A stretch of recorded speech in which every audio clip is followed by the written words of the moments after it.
As I entered the bathroom, a sparkle on the rug caught my eye. The sunlight was reflecting off something, so I looked down to check. Being barefoot, I wanted to avoid stepping on anything sharp. Vanessa hadn't mentioned dropping anything, but it was possible.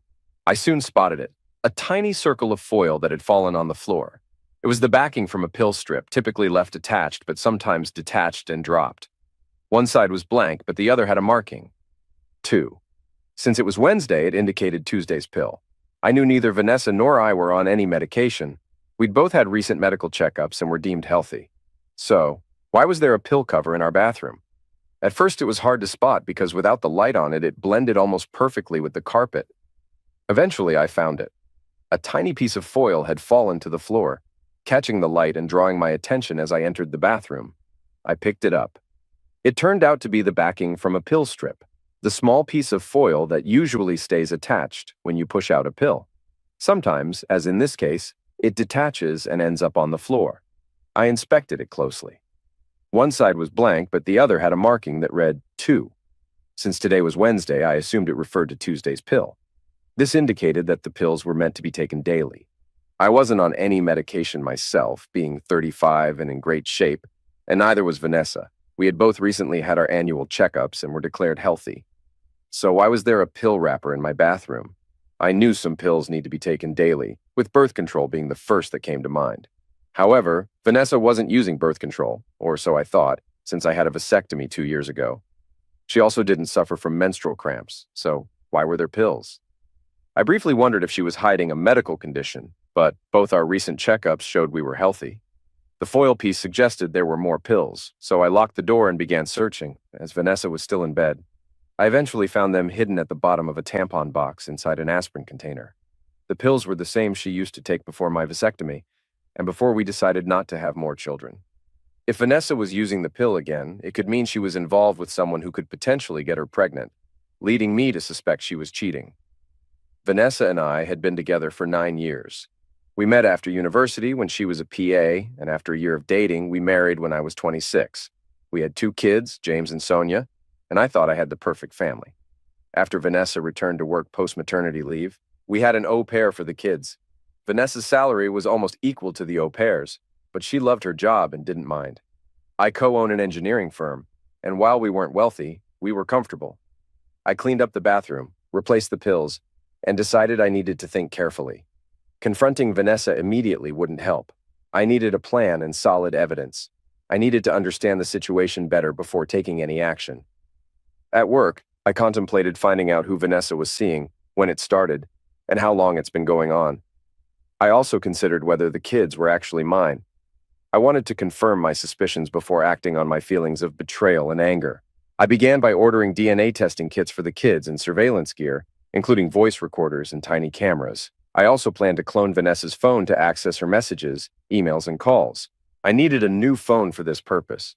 It took a few days for everything to arrive. During that period, I kept a close watch.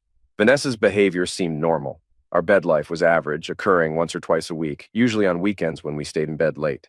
I didn't notice any suspicious odors on her, nor did she rush to the shower as soon as she got home. Everything seemed unchanged. Either she wasn't cheating or she was incredibly cautious, or the affair had become such a routine that it felt natural. On Friday morning, the packages arrived. I had them delivered to my office to avoid any questions. The shipment included DNA kits, voice recorders, cameras, and a phone cloning kit. Everything was set. That afternoon, I left the office early. When I got home, the au pair was feeding the kids dinner and preparing them for bed. I let her handle that while I set up the cameras, one in the bathroom, one in the living room, and one in the bedroom with a clear view of the bed. I heard the children playing in the bath and went to help get them ready for bed. I took care of Sonia while the au pair stayed with James. I swabbed Sonia's cheek and put the swab in my pocket, then read to her until she fell asleep. When I checked on James, he was still awake with the au pair reading to him.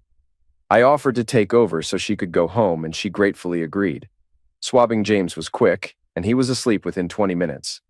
I packed up the swabs, including one for my own cheek, and dropped them in the mailbox. The postman would collect them in the morning. The service guaranteed that results would be available online within 48 business hours, which meant by Wednesday at the latest. Vanessa arrived home right on schedule, and we followed our usual routine. She shared details about her day, and I talked about mine. but neither of us paid much attention to the other. After dinner, she took a shower. During her shower, I used the chance to place the recorders in her car and bag and to clone her cell phone. I checked the cloned phone for any suspicious texts or emails, but found nothing. Either she was being incredibly cautious or she wasn't cheating. I couldn't decide. The weekend went by as it typically did. We had closeness both mornings before the kids got up. It had become a sort of routine, almost like a chore. If we managed to complete it before either child woke up, we considered it a success. Our success rate was about 50%, with her usually finishing first. No calls or texts came through over the weekend, and since we were together all the time, I couldn't check if she was taking the tablets. However, I did notice that the relevant days were missing from the pill strip. Since I wasn't taking them and only Vanessa and I were home, it seemed clear that she was. On Monday, I informed her that I would be working from home. She left for the office, giving me the chance to remove the flash drives from the cameras and review the footage. The bathroom camera confirmed that she was indeed taking the pills, but the bedroom camera revealed something unexpected. On Saturday evening, while I was cooking dinner, she had taken a shower. In the bedroom footage, I saw her using a phone to send texts. Since there were no suspicious messages on the cloned phone, she must have a second phone. It wasn't in her bag, so where could it be? I observed what Vanessa did with the phone after she finished texting. She went to the air conditioning duct, unlocked it, and hid the phone inside. I immediately checked the duct but found it empty. She must hide the phone there while she's home but takes it with her when she leaves. I needed to access that phone. This was the first solid evidence that something was going on, though I still didn't know exactly what. The signs pointed to cheating, but it wasn't certain. I reviewed the footage of her getting dressed that morning and saw her retrieve the phone from the air conditioning unit and put it in her bag before heading out. I had to get that phone. When she came home that night, I watched her closely. She tossed her bag carelessly in the hallway and went about her usual evening routine. After dinner, she took a shower and I checked her bag. The phone wasn't there. She must have taken it with her and hidden it in the air conditioning unit again. What she didn't realize, or didn't care about, was that the other side of the vent led into Sonia's room.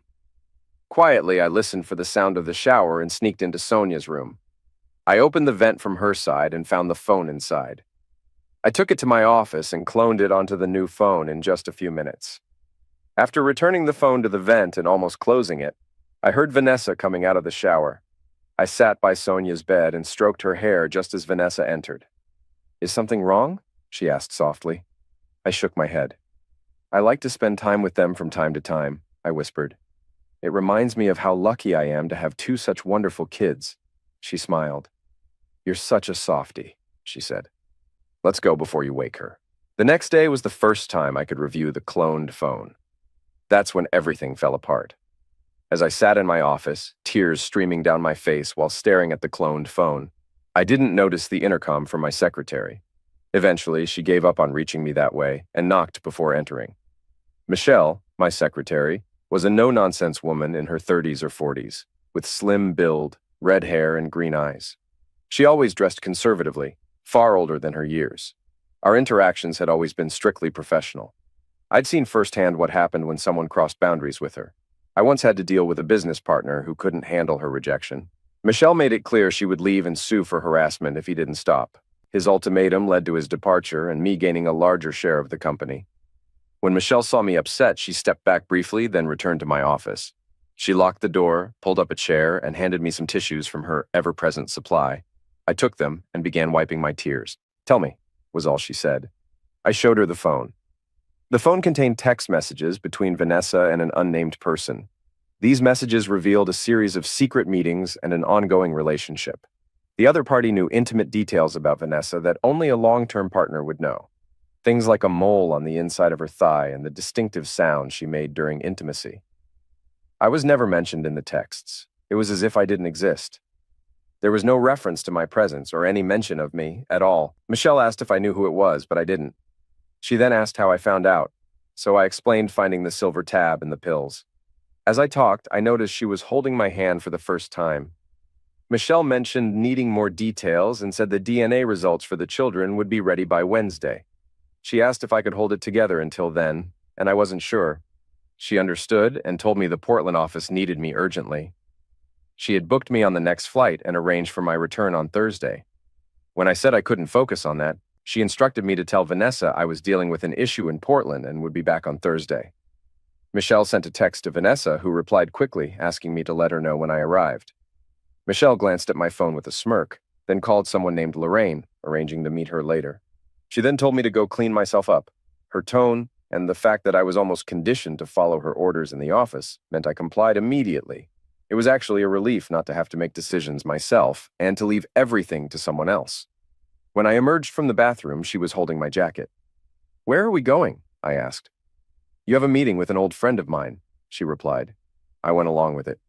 It turned out Lorraine was Michelle's best friend and also a divorce lawyer. She had handled Michelle's divorce when her husband had been unfaithful with a coworker. Michelle explained the situation to Lorraine while I watched in a daze. It felt surreal. Lorraine, clearly experienced with such cases, turned her focus on me once she had enough information. "Gary," she said. I thought she was addressing someone else until I felt a sharp sting on my cheek. Michelle had slapped me. This jolted me back to reality. Lorraine's expression of shock and amusement quickly vanished as she looked at me seriously. "Gary?" she asked. I nodded.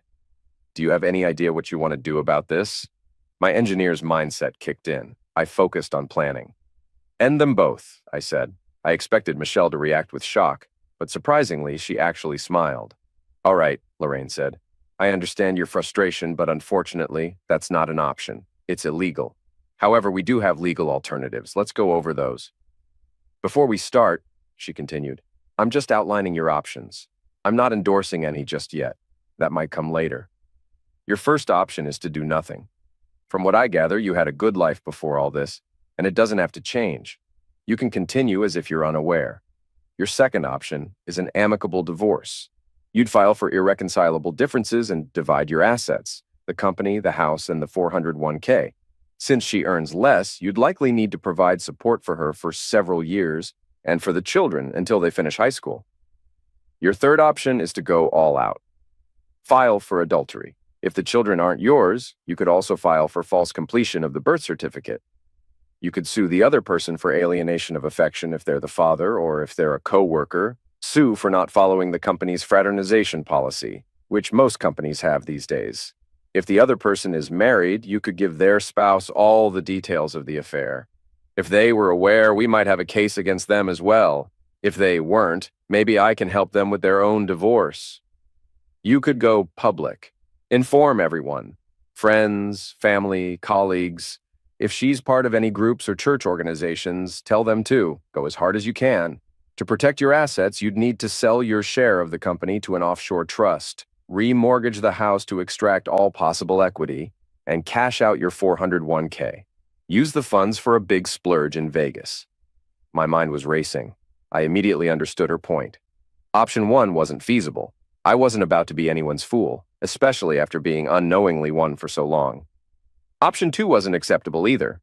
I'd invested too much in building the business and our lifestyle.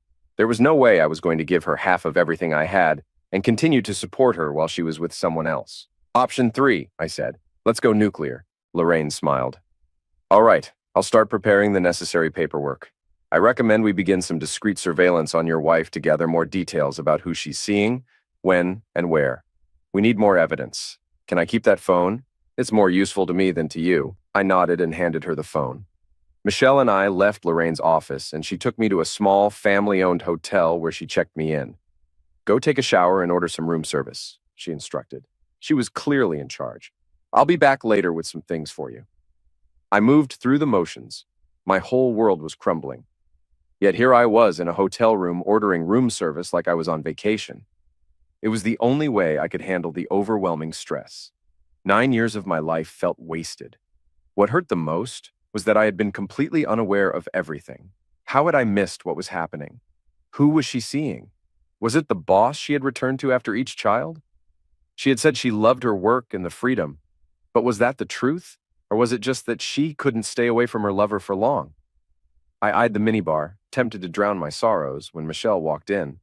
"Don't even think about it," she said. "You need to stay focused, not numb yourself. You have to make a plan, and you can't do that if you're drinking." "Plan?" I said, feeling defeated. I had a plan, and it was a good one.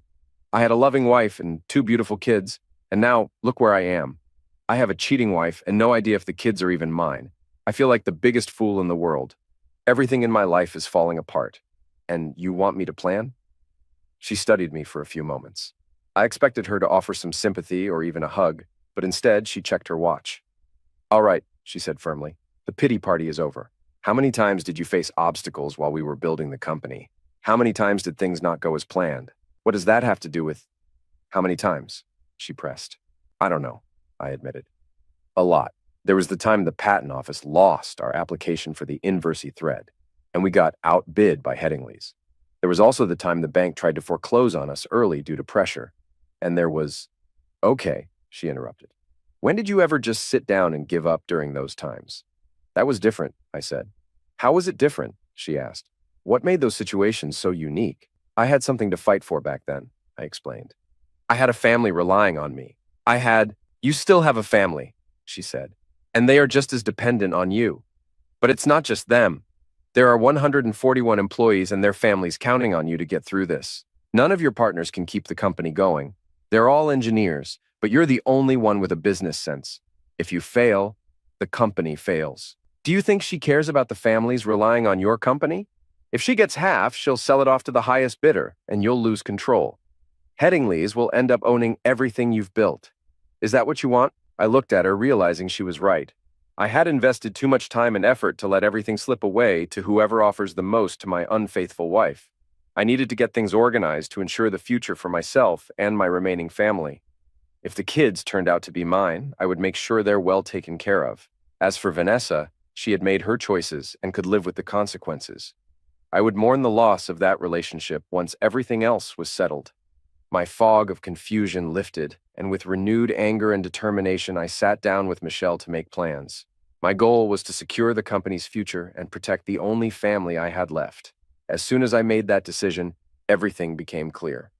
The pain and uncertainty vanished. Michelle noticed the change in me and nodded with approval. That's the Gary I need now, she said, the one who knows how to plan ahead. We spent the evening planning to secure the company's future. I initially considered selling my shares to my partners, but Michelle advised against it. She thought they would mishandle the company if they became majority shareholders, so I needed to keep control. We decided to set up an offshore trust where I would sell the company at market value. I would remain as CEO with a minimal salary, and the trust's records would be out of court's reach, keeping the owners' identities hidden. While this would make me a millionaire on paper, I needed to liquidate all that capital. This meant cashing out my 401k and extracting the equity from the house, which was solely in my name since Vanessa wasn't working when we bought it. I made a list of tasks and texted my lawyer to arrange an appointment for the next day. After Michelle left, I showered and went to bed. Despite expecting a restless night, I fell asleep quickly and woke up to my phone alarm. I found a message from Vanessa on my phone. You didn't let me know you arrived. Is everything okay? Sorry, was working late and then fell asleep. Things are coming together now. I should be back by Thursday. Good. See you then. Love you. I couldn't bring myself to reply. I just couldn't muster the energy to type those words. Michelle knocked on my door shortly after 8. I had taken another shower and was considering going out for breakfast. Breakfast, she said, signaling for me to follow her. We went to a diner nearby and sat in a booth, enjoying pancakes and bacon with maple syrup. Part of me was puzzled by my calm demeanor. It was as if my world hadn't just collapsed and my heart wasn't broken. I reasoned that, eventually, the full impact would hit me once things settled. I wasn't looking forward to that, but for now, I had tasks to focus on. Brian Spencer, Michelle said, naming my lawyer, called and said he can see us at 10. We should go to your bank first to cash out your 401k and unlock the equity in your house before heading there. I understand why consolidating my funds makes sense, I said. But won't the court just order me to pay her half if there's a record of me having all that money? Only if you still have it, Michelle said with a smirk. That's where Vegas comes into play. Once you've withdrawn all that equity, spend a week in Vegas and blow it all. Do this before you file for divorce. When the court assesses your finances, you'll appear broke, actually in debt. The bank might foreclose on your house, and your salary will barely cover your living expenses. That's assuming the kids aren't yours. If they are, you can put the entire 401k into a trust for their college funds. Vanessa won't be able to access it. She could end up earning more than you and might even end up paying you alimony. When will you get the DNA results? The company said the results should be available online sometime today, I replied, picking up my phone. I checked the email from the company, found the link, and clicked on it. The page began to load, but I set my phone down. I wasn't sure I was ready to see the results just yet. "May I?" Michelle asked, and I handed the phone to her. She picked it up and scrolled through the screen a couple of times. I watched her face, trying to gauge her reaction. She looked up from the phone. "The results aren't ready yet," she said. "The tracking indicates they should be in within the next 12 hours. I exhaled a breath I hadn't realized I was holding. "Let's go," she said, standing up. "The bank should be open now." Releasing the equity from the house and cashing out my 401k was surprisingly quick. I closed all our savings accounts, including the kids' college funds, and moved the money into an account I opened solely in my name. The only account I left untouched was the joint one we used for everyday expenses, which had less than $10,000 in it anyway. My lawyer, while not exactly derailing our plans, certainly added a significant twist. But he did it in a helpful way. "You're overlooking one detail," he pointed out when we discussed our strategy. "You have a prenuptial agreement." "I do," I responded, taken aback. "I wasn't aware of this." "It was a requirement of the partnership agreement when you first started," he explained. "All partners had to have a prenup to safeguard the company in case of any relationship issues.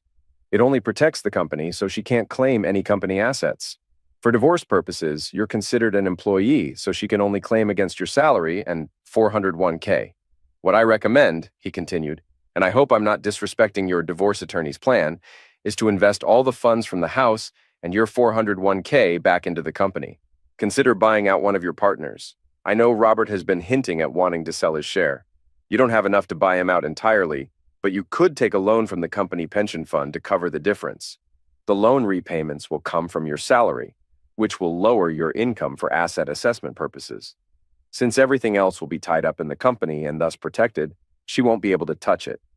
Your credit rating might suffer when the bank forecloses on your house, and you'll lose half of whatever remains in your bank account, but she'll receive nothing else. We can also adjust your salary to be lower than hers, which might even result in her having to pay you alimony." "What will I have to live on?" I asked. "If all my salary goes towards loan payments, I'll still need to cover living expenses and food. Plus, I have 2 kids to take care of."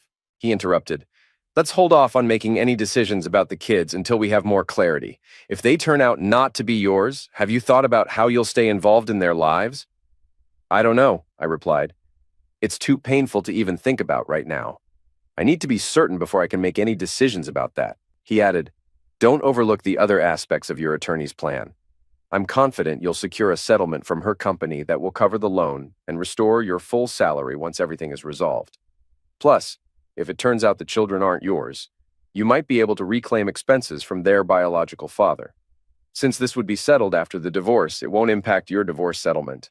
Can you reach out to Robert and see if he's interested in selling his share?" I asked. "I'm not sure I can handle that myself right now." He agreed. "I'll contact him and let you know what he says." We shook hands, and as we left his office, I felt a sense of relief. Things were starting to fall into place, which was reassuring. But then I remembered the reason behind these plans, and the relief was replaced by a deep, hollow ache in my chest. As we were having lunch at the diner, I hesitated to check my phone again. I couldn't bring myself to do more than click the link in the email and hand the phone to Michelle. I watched her closely, hoping her reaction would reveal whether I was a father or not. "I'm so sorry, Gary," she said softly. It was the most compassionate I had ever seen her. She handed me the phone, and I read the results for myself. Neither child was biologically mine, though they did have the same father. It just wasn't me. The shock of losing both children was eclipsed by the fury I felt over the betrayal. Not only had she misled me about the children, but she had also convinced me to get a vasectomy, leaving me unable to have biological children of my own. "Gary!" Michelle's sharp voice snapped me back to reality. "This isn't the time or place for this. Keep it together. We'll get through this, I promise." I took several deep breaths to calm my anger. I had been so enraged that I even considered hiring someone to end the man who fathered the children I thought were mine. Michelle took charge again and guided me out of the diner. "Lorraine called," she informed me. "She wants to see you." We headed to Lorraine's office. When we arrived, Lorraine's expression was grim. "I have a preliminary report from the private investigator," she said. "It seems Vanessa didn't waste any time. A man stayed over at your house last night, but we couldn't see inside." "I have cameras set up in the house," I replied. "I can go change out the flash drives and check what happened." "Okay," Lorraine said. "Do that now, and then we can make a plan. The information on those drives will likely be crucial." The au pair will be there, I said. I can't go back. I'm supposed to be away on business. Lorraine checked her phone. The au pair is at a play center with Sophie and James, she said. I'll keep an eye on her and let you know if she leaves. My house was about a 30-minute drive from Lorraine's office, and Michelle drove quickly. We arrived without any issues, and I swapped out the flash drives. I took a brief look around the house but didn't notice anything unusual. We then went back to Lorraine's office and reviewed the flash drives. I decided not to view the footage from the bedroom. I didn't want to see what had happened there. I immediately recognized the man as soon as he entered the house. As I suspected, it was her boss, Bill Wainwright, the man she had been working for throughout our relationship. What nearly broke me was seeing how he arrived at the house. He had his own key and let himself in. When he arrived, James saw him and exclaimed, "Daddy Bill!" before running to hug him. That was the breaking point for me. I collapsed in tears, unable to watch anymore. Lorraine observed as I fell apart, and Michelle for the first time comforted me, holding me while I cried. It took a while, but eventually I composed myself. "Do you need some time?" Lorraine asked, but I shook my head. The pain had lessened somewhat, and anger was beginning to take its place. "What's the next step?" I asked. "I already have a copy of the employment terms and conditions from your wife's company," Lorraine replied. "There's a non-fraternization policy, so you have a case against the company for not enforcing it. Since the person your wife is involved with is a senior executive, the company can't claim ignorance." We then shared my company lawyer's advice with Lorraine, and she broke into a wide grin. She called him and requested copies of the prenup, which he promptly sent over. "This is perfect," Lorraine said as she reviewed the prenup. "Forget everything I said before. Your lawyer's plan is spot on. If your partner wants to sell, buy him out. Invest all your available funds into the company. That will protect it from her. We can pursue claims against her company for not enforcing the policy, against him for alienation of affection, against her for false information on a birth certificate, and both of them for expenses related to the children. The deductible on the birth medical bills alone is significant. It all hinges on whether Robert is willing to sell," I said. "We'll have to wait for his response." Michelle dropped me back at the hotel, and I headed up to my room. Just as I was about to sit on the bed, there was a knock on the door. I opened it to find her waiting in the hallway. "Come on," she said. "You can't stay here." "Why not?" I asked. "Because you shouldn't be alone," she explained. "You'll either brood or hit the minibar. I want to keep an eye on you." While she spoke, she had already packed up my few belongings. She took my arm, led me out of the room, checked me out, and drove me to her car. "Where are we going?" I asked, though I didn't really care.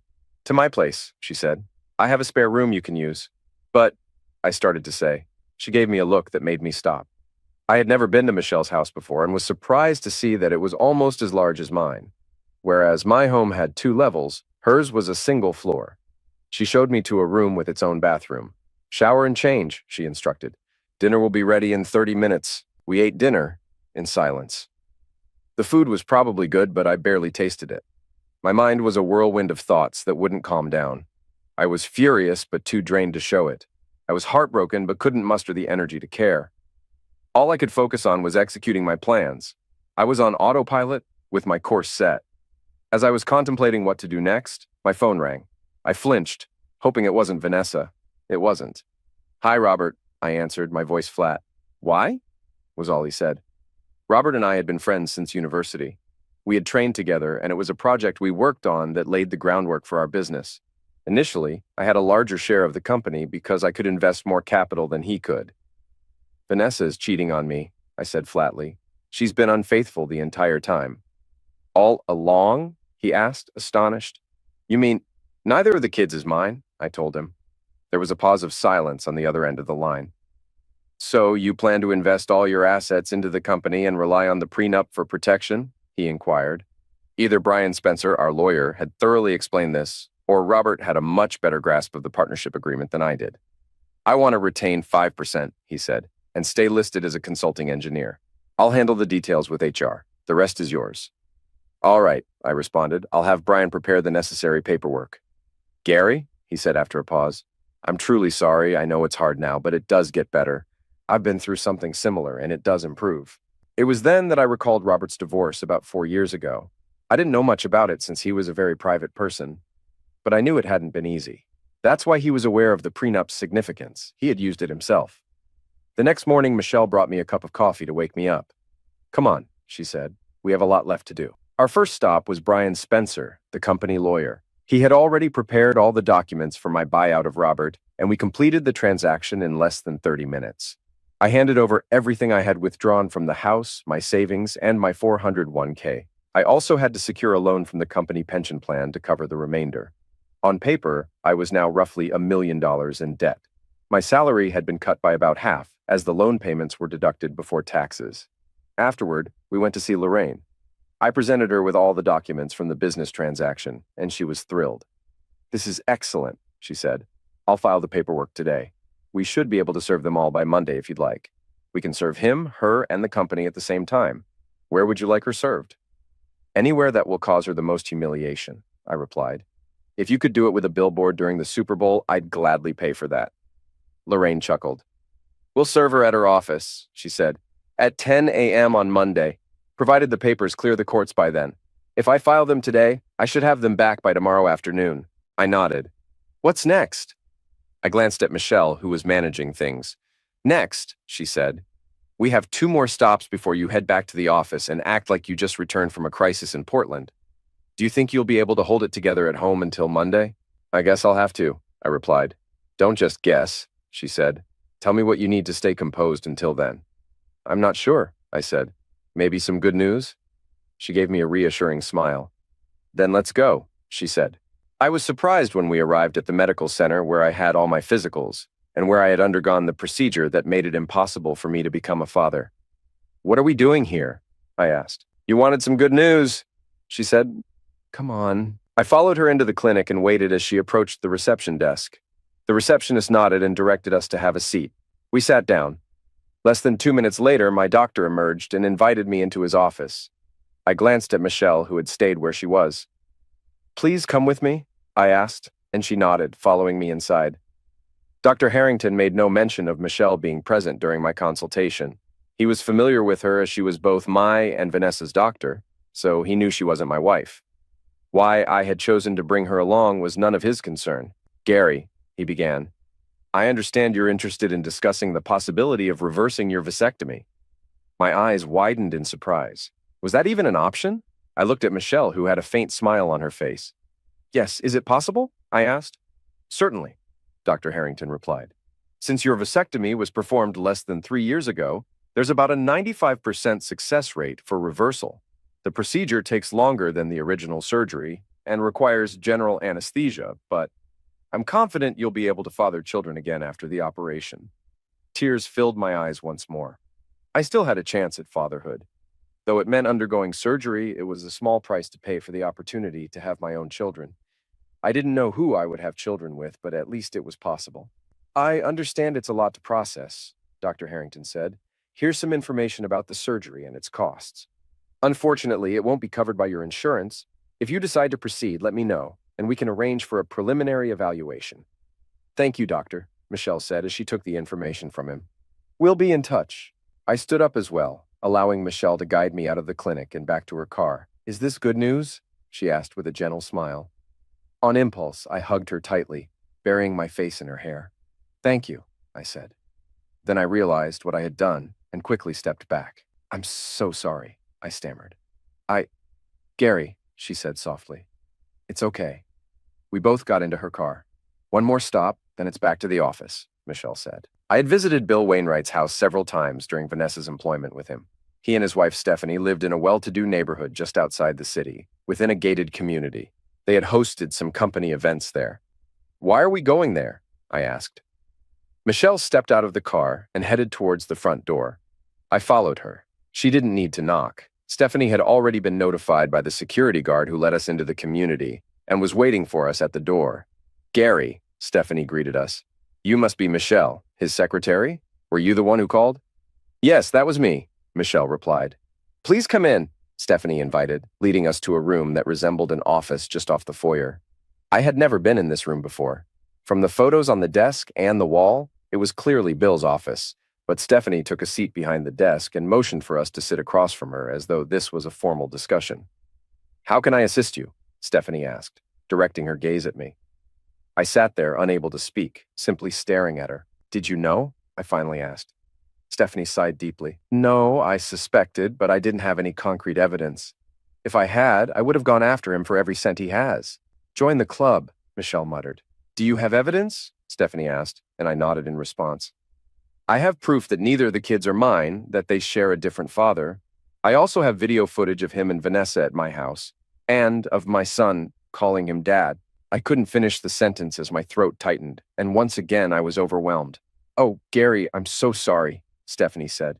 I had my suspicions about Bill and Vanessa for years, but he was always so cautious. I had him followed, checked his phone and emails, and even confronted him, but he managed to convince me I was just being paranoid. The private investigator I hired didn't find anything. I assure you, if I had been certain or had any solid evidence, I would have come to you immediately. But I couldn't shatter what seemed like a happy marriage based solely on suspicion. I needed concrete proof, and I never managed to gather any. What are you planning to do? She asked. I hesitated, unsure if I should reveal my plans to the wife of my adversary. I worried she might relay everything to him as soon as he returned home. Although it was likely too late for him to make a significant move, I wanted the revelation to hit him as hard as it did me. The real question is, what will you do now that you have proof? I asked. She gave a small smile in response. I understand, she said. And I don't blame you for being cautious. I wouldn't share my plans either. If you could recommend a good divorce lawyer, I would be grateful. Michelle handed her a card from her purse. Thank you, Stephanie said. Will a week be enough time for you? I nodded in agreement. Perfect, Stephanie replied. I'll contact. She held up the card. And coordinate with her. Stephanie then stood up, signaling that our meeting was over. Michelle and I both stood as well. Stephanie came over and gave me a brief hug, giving me a kiss on the cheek. Once again, I'm so sorry, she said. Take care of him, she said to Michelle, who tensed slightly at the hug. He deserves better than what that woman did to him. Back at the office, I spent the rest of the day catching up on tasks I had neglected while in Portland. When the day was over, I went home. Michelle, as usual, knocked on my door, peeked in, and informed me she was leaving for the evening. She had reverted to her usual professional demeanor. This change made me feel a pang of loss. I'd thought we were growing closer, but perhaps that was just my imagination. I said goodnight to Michelle and thanked her for all her assistance. I stayed late at the office, trying to catch up on the work I had missed. What time will you be home? Vanessa's text came in around 8. Probably another hour or two. I need to catch up on things after my trip, I replied. I'll likely be asleep by then since I have an early start tomorrow. Love you, XX. I couldn't bring myself to respond to that message. I continued working until nearly 11, hoping Vanessa would be asleep when I got home. The less interaction I had with her, the better I would feel. When I arrived home, the house was dark, and everything seemed normal. I checked on Sonia and James. They were both asleep, looking as charming as ever. A wave of emotion hit me, and I had to retreat to the bathroom to cry. I didn't want Vanessa to see me upset over children who weren't even mine. I still hadn't made up my mind about what to do regarding them. It seemed unlikely that either child would remember me if I chose to leave. Although I had no obligation to them, I cared deeply for both. How could I walk away from them when just 48 hours ago they were my children, my own flesh and blood, and my greatest pride? Now they were just another reminder of my wife's betrayal. I decided to wait and see how things unfolded. The decision might be made for me. I went to bed, trying hard not to wake Vanessa. Falling asleep took forever, and when my alarm went off the next morning, Vanessa was already gone. The au pair was in the kitchen, feeding the children when I came in. I looked at her, wondering if she knew what had happened. There's no way she didn't know. Was she now watching me, laughing at the fool who couldn't even keep his wife happy?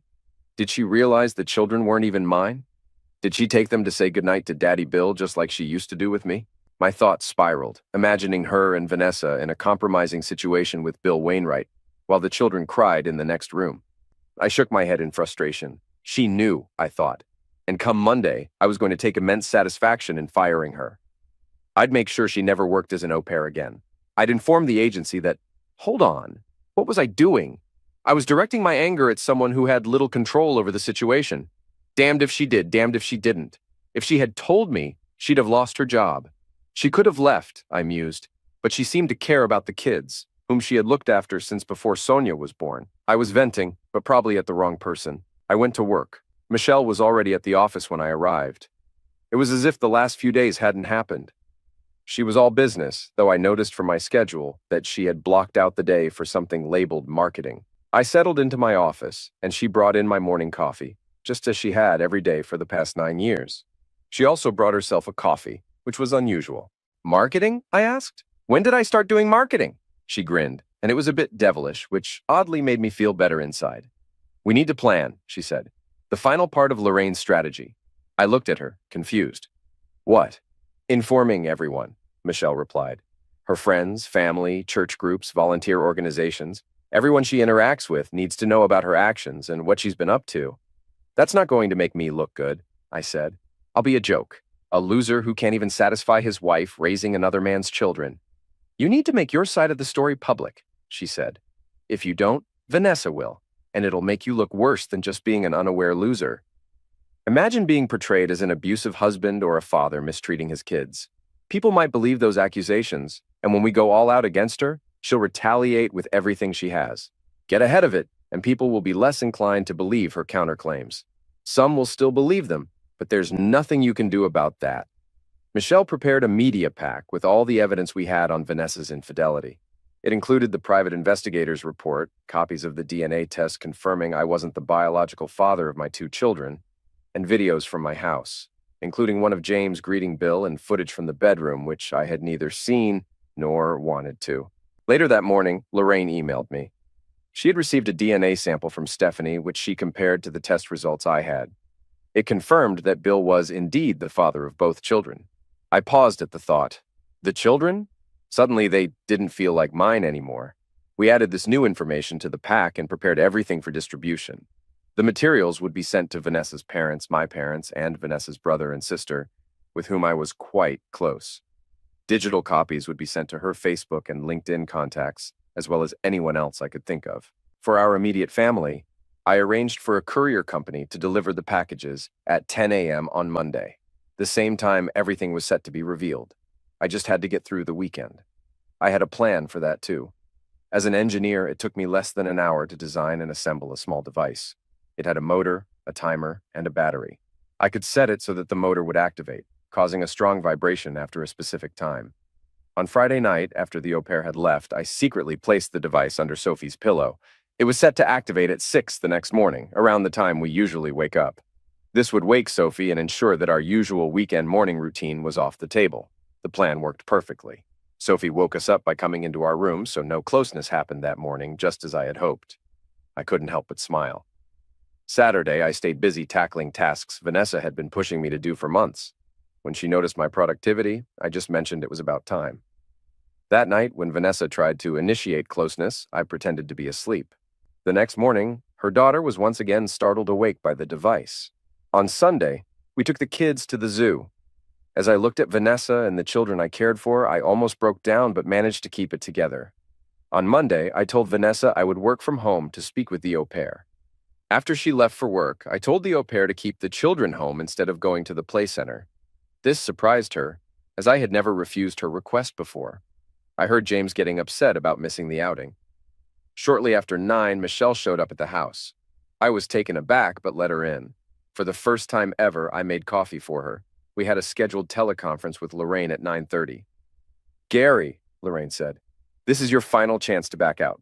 I'm not suggesting you should, but if you've had any doubts over the weekend, now's the time to voice them. No, I replied. No doubts at all. Then I'll see you on the other side, Lorraine said. It was officially underway. I kept an eye on my email, waiting for the confirmation of service notices. At precisely 10 a.m., the first one arrived, followed by the second about 3 minutes later, and the third 5 minutes after that. Then my phone rang. I expected it to be Vanessa, but it was my mother. Gary? She began. Hi, Mom, I responded. What's going on? She asked. Did you read the packet I sent you? I inquired. Yes, but then you know what I know, I said. Vanessa has been cheating on me, likely throughout our entire marriage with her boss. The kids aren't mine. I'm divorcing her. Gary, can't you? No, Mom. I have to go. I have other calls coming in. I ended the call, only for my phone to ring again immediately. This time it was Vanessa. Gary, she said, but I stayed silent, waiting for her to continue. We need to talk, she said, but I still didn't respond. I'm coming home, she said, then ended the call. Vanessa is on her way, I informed Michelle. I'll leave you to it, Michelle said. I wanted to ask her to stay, but I didn't know how. I just looked at her. Call me, Michelle said. When you figure out what's happening. Then she left. Vanessa showed up about 20 minutes later. I heard her car pull into the driveway, but she didn't even bother to park in the garage.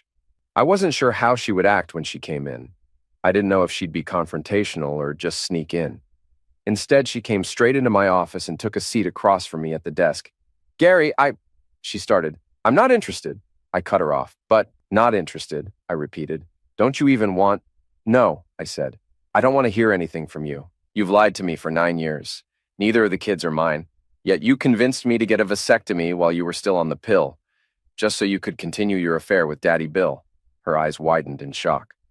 So, no, Vanessa, I continued. I don't care what you have to say. My lawyer's contact information is in the packet you received when you were served. If you have anything important to discuss, you can talk to her. What about the children? She asked. What children? I responded. I don't have any children, and if it were up to you, I'd never have any. I would ask why you did this to me, but I really don't want to hear another lie. I have no interest in your excuses or justifications.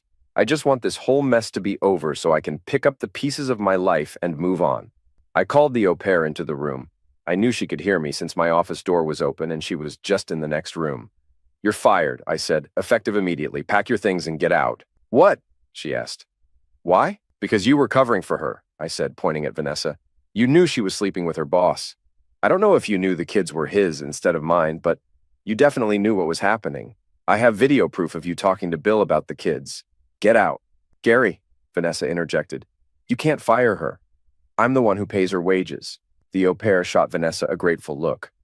Well, I said, I've already informed the agency that you were involved in an affair and that I won't be taking legal action if they remove you from their roster. So if Vanessa wants to keep you on personally, not only will she have to pay you, but she'll also need to handle all your tax, vacation, pension, sick leave, and insurance. The au pair's face went pale. Not only was she losing her job, but being kicked off the agency's books made it nearly impossible for her to find another position. Agencies shared information. Now get out, I ordered, and she hurriedly left. Did you have to do that? Vanessa said. She didn't deserve. You're talking again. I cut her off. I told you I don't want to hear it. What I do want is for you to pack your stuff, take your kids, and get the hell out of my house. This is my house too, she protested. Not according to the paperwork, I said. It's in my name only. Until the courts say otherwise, get the hell out. She flinched at my shout. James walked in. Mommy? He said. Sonia fell down? Vanessa, looking shocked and tearful, stood up and went to tend to her daughter. I shut my office door and stayed inside while she gathered her things. A few minutes later, she returned with Sonia in her arms. Are you going to say goodbye to... Don't even say it, I cut her off. She's not my daughter and he's not my son. Take them to Daddy Bill and let him take care of his own kids. They have nothing to do with me. Gary, Get out! I heard the front door slam and Vanessa's car drive away. The moment she was gone, I exhaled deeply and fell apart. I was caught off guard when Michelle walked in and wrapped her arms around me as I cried. She comforted me while I struggled to pull myself together. Losing my marriage, children, and life as I knew it was overwhelming. Michelle took charge, urging me to act quickly. We packed my clothes and important documents, then headed to the office where I was served with an emergency occupation and restraining order. I was now banned from my own house and could only retrieve belongings with Vanessa's lawyer present. Confused and defeated, I moved into Michelle's spare room. My clothes were now in her wardrobe and my documents were at the office. For the past week, my routine involved working and staying with Michelle, who kept things strictly professional despite her supportive hug. On Monday, we had a meeting with Vanessa and Bill's company lawyers. We were pursuing a claim for a substantial sum, far exceeding their insurance coverage of $1 million. Their lawyers were all business, while Lorraine, my lawyer, had a satisfied grin on her face. What will it take, asked their lawyer, to settle this matter? Lorraine responded, immediate and permanent dismissal of the senior person involved, with the loss of their pension. Additionally, they must agree to keep Vanessa on the payroll for at least 3 years and pay us $1.5 million. I wasn't paying much attention as the negotiations unfolded. In the end, they agreed to everything, but I would receive only about $750,000.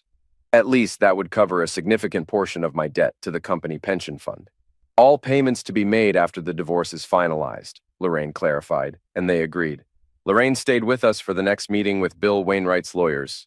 When I left their office, I was $500,000 richer. This sum would allow me to fully pay off the pension fund loan and still have a comfortable amount left, though this would be finalized after the divorce. My final meeting of the day was with Vanessa's attorneys.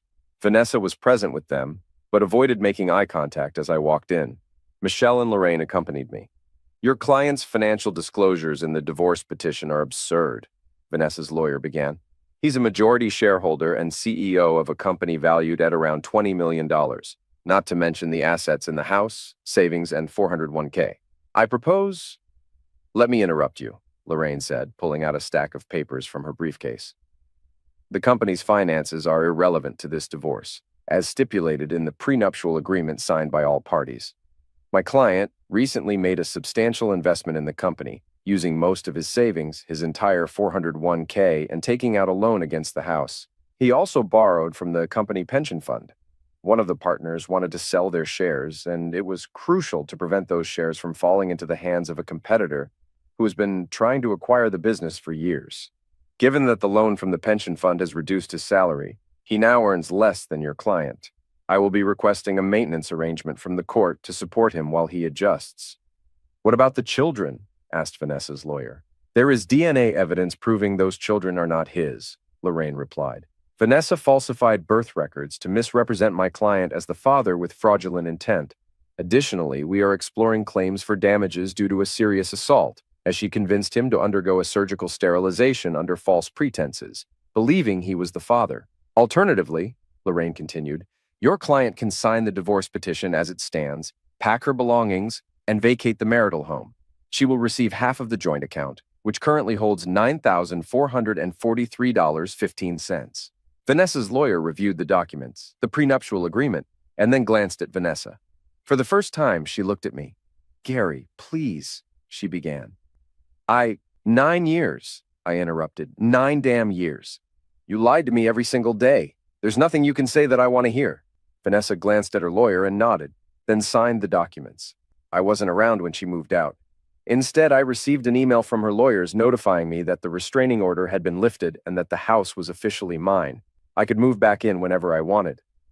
I thought about it, but decided against it. I put the house up for sale. It didn't cover the full amount owed to the bank, but I made up the difference and settled with them. 2 months later, I was still living in Michelle's spare room. After the divorce, Vanessa moved in with her parents. Despite all the evidence I provided, they sided with her and refused to speak to me. I didn't miss their company. Stephanie, for some unknown reason, hadn't divorced Bill as she had said she would. I had no interest in why and didn't care to find out. Bill had lost his job and pension, leading them to sell their home in the gated community and downsize to a smaller apartment. Despite losing his previous income, Bill found a decent job with his skills and managed to get by. I hadn't seen Vanessa since the lawyer's office and had no desire to. I was at my desk at work when Michelle knocked and entered the room without waiting for a response. Bill Wainwright is dead, Michelle said bluntly. What? I responded, shocked. How? Stephanie found him with Vanessa again, she explained. She shot him. I leaned back in my chair, unable to suppress a wide grin that spread across my face. Couldn't happen to a nicer guy, I said after a moment. Michelle laughed. Am I terrible for feeling happy about this? I asked her. Not at all, Michelle replied. That scumbag got what he deserved. Oh, and this was just delivered. She placed an official-looking envelope on my desk. I eyed it warily, knowing what it probably contained. I picked it up and tore it open. That's it, I declared. I'm finally a free man. Finally, Michelle agreed. Then she did something I never would have expected. She kissed me. It wasn't a brief peck or a simple kiss. It was a full, passionate kiss with tongues and all. When she finally pulled away, I slumped back in my chair, breathless and stunned, feeling as rigid as a statue. Michelle giggled at the sight of my clear reaction. For 9 years, she said, I've taken care of you. You're the most incredible man I've ever met. Not once did you ever look at me inappropriately or make advances, and I admired you for that. I've waited 9 years for you. Now that you're free, I know you've always respected me, and that's a form of love too. We make a great team. I know you as well as any wife knows her husband, and if you think about it, you know me in the same way.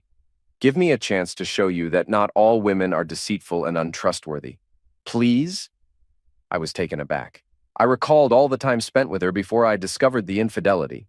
I thought about how I had defended her fiercely, even to the point of expelling my business partner. At that moment, I realized that I had genuine feelings for Michelle, and that I still did. It seemed inevitable to develop some kind of emotional connection when working so closely with someone for such a long time. While I was married to Vanessa, I never had to confront or evaluate these feelings, but now it was clearly necessary. Say something? She asked, her face showing concern. It was the first time I had ever seen her appear unsure. How many? I inquired. She looked confused. How many what? She asked. Children, I clarified. How many children should we have?